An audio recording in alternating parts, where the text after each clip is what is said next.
Good day, everyone. My name is Evita Irish Bico Barubias from BSBA FM3A, and I am from Group 6. And today I will start discussing Introduction to Personal Finance. So to start, what is the point of personal finance? So here, first, personal financial planning is the process of managing your money to achieve personal economic satisfaction. So here, we save up to have a better quality of life and a good economical standing. Second, starting successful business or pursuing a high-paying job are common paths of wealth. Here, in order for us to acquire wealth, so that we have a bigger savings, we need to have a high-paying job or at least own a business. So third, to achieve financial goals, people first need to identify and set priorities. So this one is self-explanatory here. When we say priorities, we set up plans. Like for example, we need first to go all to our needs before getting our wants. So same thing here. So lastly, a comprehensive financial plan can enhance the quality of your life and increase your satisfaction by reducing uncertainty about your future needs and resources. So the first three part here is the summarization of the last part. Like for example, to improve our quality of life, we need to save up, we need to set our priorities straight. For example, when we hit the age of 60, we should have our investment, insurances, which is another way of financial planning here. So that at least when we are retired, we're not able to work, we're not able to earn some money, we have our emergency funds, pocket money here, so that we don't need to depend ourselves with our children or with other people in order to live by. Okay. So next, some advantages of personal financial planning. So here it increased effectiveness in obtaining, using, and protecting your financial resources throughout time. So here, it means that with this process, it improves us in a way that we become wiser and we become more considerate with what we buy, what we use our funds to. Because here, personal financial planning here, you need to be responsible and at the same time take control with your in and outs regarding your money. So here, it increased control of your financial affairs by avoiding excessive debt, bankruptcy, and dependence on others for economic security. Because here, if we have our proper allocation of money, we won't be short. I mean, we don't have a reason to take loans, to have credits, because we have our own money to spend on. And so far, we managed to live in a budget, I mean, in a good plan. So when you follow your plan, uh, you don't need to worry about money since you have it. You already have it since you save up, and now you are secured. So lastly here, it improved personal relationship resulting from well-planned and effectively communicated financial decision. Here in the Philippines, we have a culture that once you get older, you need to live with your children so that they could cover you up, which I think is really wrong since our children is not an investment plan, they are not a savings plan. So we need to think of their futures as well. So when we are saving money, we are not just working on ourselves or to be better. Because here, for example, when you started to have your own family, you need to be wise. You need to think of the future. What would happen? You save up here because you don't want to bother other people. You don't want to take loans and credits. You want to be secured and to live life easily in a way here that you don't think about money anymore because you have a backup plan, you have a plan B, you know what to do. And besides that, once you are able to earn up and save up, I think um, most people overlook this because they look with the temporary happiness, with a temporary solution. Like, you live by a paycheck, unlike with you have a savings. It's different. The security that you will feel is different. You won't be scared to live your life in the moment, knowing that you don't have any future problems, right? But so far, financial planning here, I mean, personal financial planning is really important since it's our life. I mean, life life is not. I mean, life would not work without money. And there's a saying here that money makes the world go round. So technically, to live, we need money. We need to save up. So we really need to take our part in order to save ourselves, and to save ourselves up from poverty and something like that here. I mean, if you want a better future for yourself, I mean, that's the goal, right? To live a better life. And to start that, we should save up and be wise when it comes to spending money. Especially now that we are still young, it's a good start. It's a good start to save up at a young age, so that when you hit your 60s, at least you have your quota. At least you have it. Okay, number one is spend for daily living expenses and for major expenditures. Number two, save for long-term financial security. Number three, share to provide local and global assistance to those in need. And the chapter one, personal finance basic and the time value of money. Personal financial planning is the process of managing your money to achieve personal economic satisfaction. This planning process allows you to control your financial situation.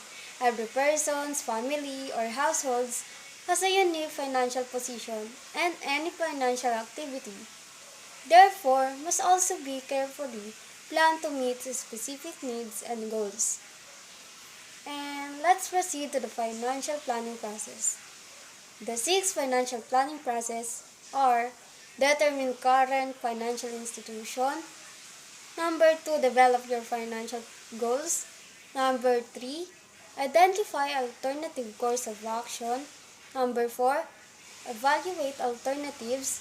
Number five, create and implement your financial action plan. And lastly, number six, review and revise the financial plan.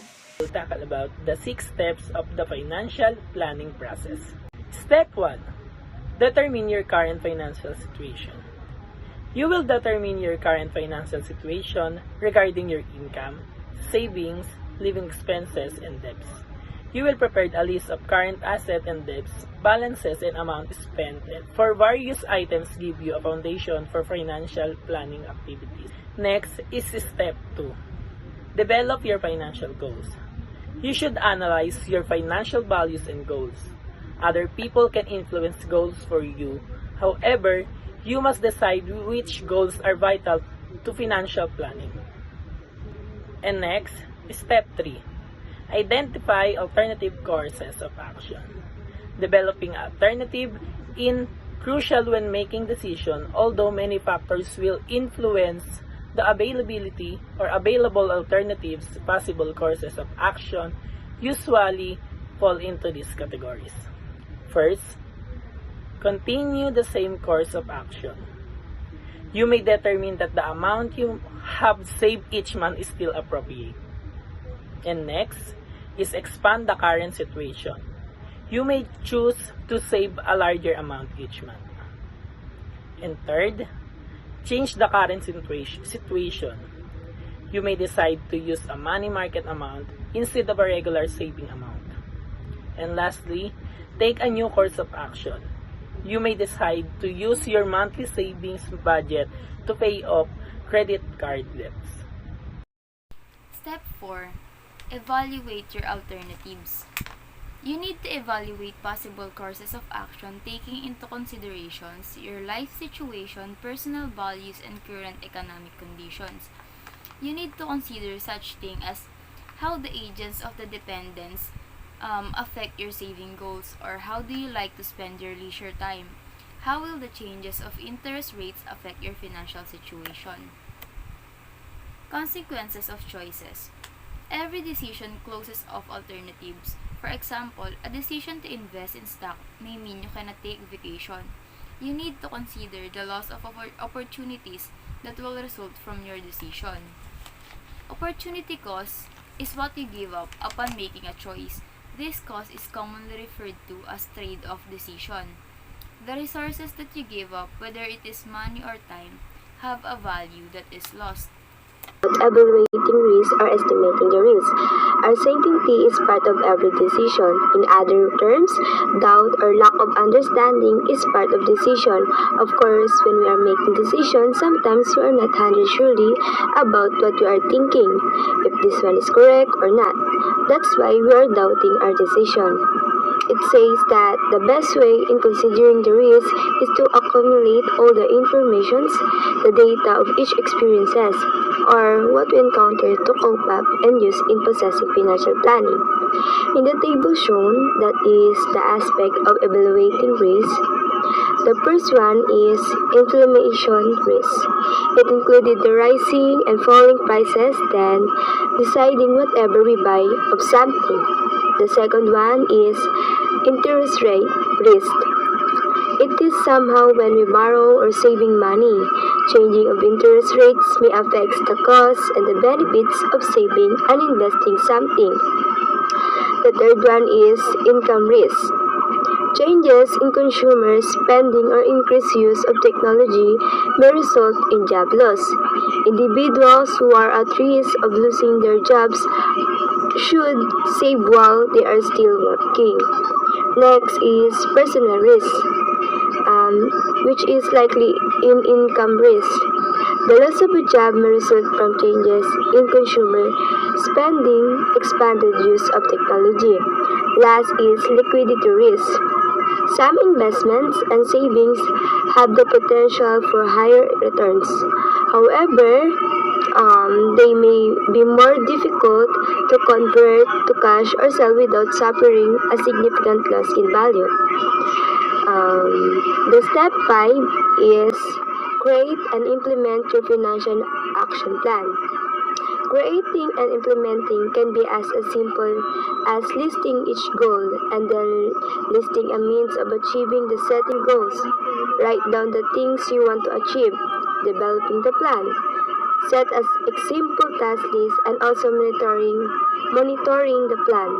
Just like if you are concerned about your year-end tax, payments, and etc. There are 4 categories that can guide us in making our financial plan. First is the print and media.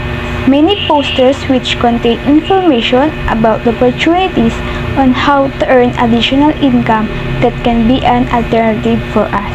There are books, periodicals, letters, television, and radio programs.